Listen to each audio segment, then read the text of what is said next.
Hi, welcome to HowtoDandD. My name is Fred Weller and today I want to talk about Dungeons & Dragons because I usually do talk about Dungeons & Dragons.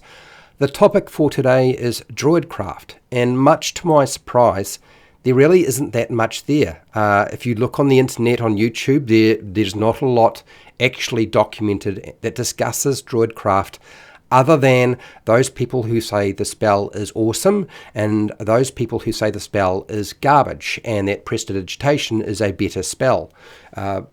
Beside the point, if you can't get access to those other spells and your choice is you are a druid and you have Druidcraft. So we have to talk about the topic and how you use it. So today this is clever uses of Druidcraft in Dungeons & Dragons 5e for those of you who have been waiting so long for me to finally get around to discussing the topic. And so I want to give you everything that you need on this. There are some important limitations to the Druidcraft spell, such as the range of 30 feet. It's not a long range. The verbal commands and the gestures to cast the spell. They do actually put in place some restrictions for us. Any time that the Druidcraft spell is cast in secret or in a stealthy manner, your character will need to have the subtle spell metamagic feature from the sorcerer, or take the metamagic adapt feat so that you can access the metamagic features of the sorcerer in the first place. When a suggestion or any suggestion that I give requires you to be further than 30 feet away from the target, it's not going to work, obviously.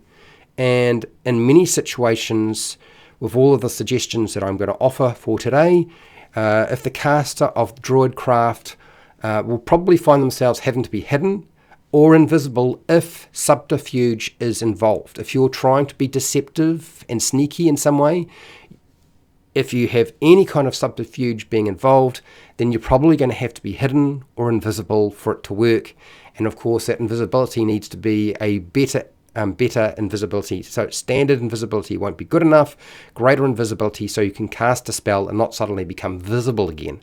So just wanted to make that clear to you, just in case you were unsure.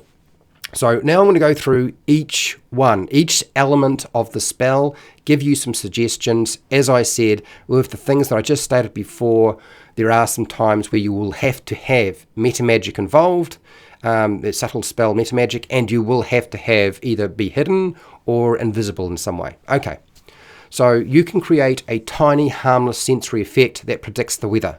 Let's break that down. So what can we do with that? We can deceive an NPC or non-player character into thinking the spellcaster is godly in some way and can control the weather with a tiny sensory weather effect. May work, may not. Who knows? We'll see. Depends on your dungeon master. Depends on how well you roll on your dice.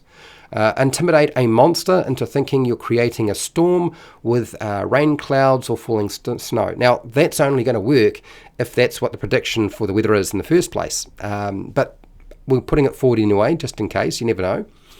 Check the weather forecast. Probably more important is checking the weather forecast before going on an ocean voyage. Probably very sensible to do, and ongoing checks as you are traveling to make sure you know what you're going to get yourself into. What about offering advice to a farmer by correctly predicting the weather, and then you charge them a small fee, because it's quite useful for a farmer to know what the weather is going to be. Certainly you get at least a day's notice as to what the weather's going to be like, and they can plan out their day. That would be quite useful if you want to make just a few coins. Warn the port master. This is the individual who looks after all of the ships at dock. Tell them when to secure the vehicle, the vessels or the ships just before a major storm. So if you know that there's a major storm coming, you can go and talk to the port master and give them a warning, and maybe charge a small fee for that as well. What about entertaining the local children with minor sensory weather effects? I'm sure that the children would be far more interested in watching you perform your little trick rather than doing homework or chores or other things. Maybe that would be quite entertaining. You again, you may be able to use that to your benefit to make some coin, but probably not from children. Okay, the next one. instantly make a flower bloom, a seed pod open, or a leaf bud bloom. Now, this is a bit more complicated because instantly blooming something doesn't mean that it's coming to fruition. So it's not like you're creating fruit, okay? They are vastly different ideas. And I think in this case, a lot of these ideas do kind of work, but do require a dungeon master to be on board with these ideas. Otherwise, they probably won't work. So first off, distract an NPC or non-player character with a seed pod bursting open. If you wanted to do that, maybe they'll be distracted by that. It's like throwing a coin. You throw your pod, you make it burst open. Again, subtle magic may be required because you don't want to give away your position if you're trying to distract an NPC. What about throwing seed pods at an enemy's eyes and then having them explode open to blind them? That may or may not work, we'll see. What about trigger a trap or trap mechanism by throwing the seed pod near it and then have it break open, particularly for very sensitive traps. You could also have a flower bloom at night, quite useful because flowers don't normally bloom at night. Or if it's closed, you can then have it open up at night and then you can still sell those flowers for some coin if you wanted to. Make a bunch of closed flowers bloom open or open up to seduce an NPC, non-player character. Maybe, look, it works. I mean, women like flowers. I'm sure some men like flowers as well. So, look, male, female, if it works, great.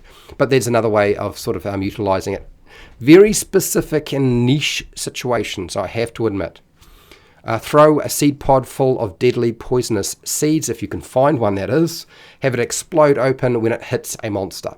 So in other words, you're going to throw it, have it open up, and when it strikes the monster, hopefully the poisonous seeds will poison it, and then you don't have to deal with it anymore. Okay, next one. Create an instantaneous, harmless sensory effect. Probably one of the more important aspects. So what can we do with this? This is one of the major effects from other spells, the universal Swiss Army knife of Dungeons & Dragons. We should just call it create magic, frankly. What can you do with it? You could mimic a parrot sound to produce sort of basic common lines or dialogue, particularly if you are dealing with like one or two words. That might be something you can pull off with the Druidcraft cantrip. Create the sound of a fart, one of my favourite things to do, to shock an NPC, non-player character, or a creature. Signal the party. This could be more than useful. Signal the party when danger is approaching with the sound of a bird call, particularly when you are really useless at making bird noises. Like, this might actually be the right time to do it. Again, a lot of subterfuge is required, so you might be looking at the subtle spell metamagic. It's just one of those things. You're going to find yourself having to use it quite a lot, I suspect. Make the noise of a small animal, like a dog barking or an owl hooting, to distract a monster. Like, there's going to be a lot of distracting monsters and creatures with this spell for sure. Create a small bright light to surprise an NPC or non-player character. Make your hand or eyes crackle with lightning to scare an NPC or monster. So you maybe use that in conjunction with intimidation. What about entertain the local folks with minor magical sensory effects to earn a few coins on the street? You're going busking today. You need to make some money. Druidcraft, you can probably get away with quite a few different things. Like the last one, and that is instantly light or snuff out a candle, a torch, or a small campfire. In this case, many of these suggestions require you to be hidden or invisible. Otherwise, it's probably not going to work, and in conjunction may also require the subtle spell metamagic feature. Otherwise, it's not going to generally work. So the first one, you could put a group of enemies into darkness by snuffing out the campfire or a torch. If you have dark vision and they don't have dark vision, that would give you a major advantage. I mean, there are advantages to throwing a situation into darkness, whether they have dark vision or not, but I'm offering that up. Distract an NPC or non-player character by making torches or lights flicker on and off, if you wanted to sort of confuse them a bit.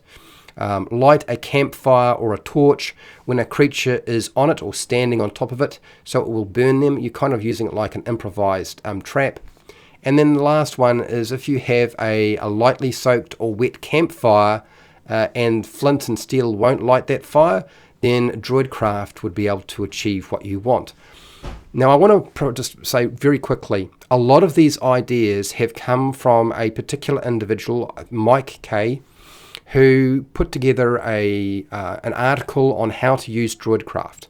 And Mike got a lot of flack for his ideas and suggestions. And so I went through his list. A lot of his stuff is here. And I think people were a bit too harsh. So I had to look at what he had offered and suggested and see where were the problems.